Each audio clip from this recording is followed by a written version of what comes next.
আপনার শরীর থেকে অসুস্থতা যায় না, রোগ যায় না, বালা যায় না, তাহলে আজকের এই হাদিসটি শুনুন।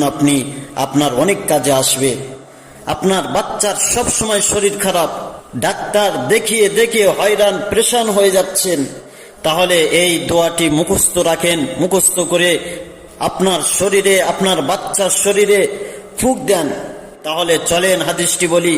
হযরত আয়েশা রাদিয়াল্লাহু তাআলা আনহা বর্ণনা করেন, যখন রাসূলুল্লাহ সাল্লাল্লাহু আলাইহি ওয়াসাল্লাম অসুস্থ হলেন, তখন জিবরাইল আলাইহিস সালাম এসে এই দোয়া পড়ে ফুঁক দিলেন। দোয়াটি হলো, বিসমিল্লাহি ইউবরিকা ওয়া মিন কুল্লি দাইন ইয়াশফিকা ওয়া মিন শাররি হাসিদিন ইযা হাসাদা ওয়া শাররি কুল্লি যী আইনিন।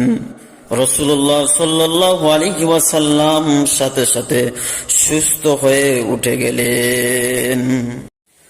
আপনার শরীর থেকে অসুস্থতা যায় না, রোগ যায় না, বালা যায় না, তাহলে আজকের এই হাদিসটি শুনুন। আপনার অনেক কাজে আসবে। আপনার বাচ্চার সব সময় শরীর খারাপ, ডাক্তার দেখিয়ে দেখিয়ে হয়রান পেরেশান হয়ে যাচ্ছেন, তাহলে এই দোয়াটি মুখস্থ রাখেন। মুখস্থ করে আপনার শরীরে, আপনার বাচ্চার শরীরে ফুঁক দেন। তাহলে চলেন হাদিসটি বলি।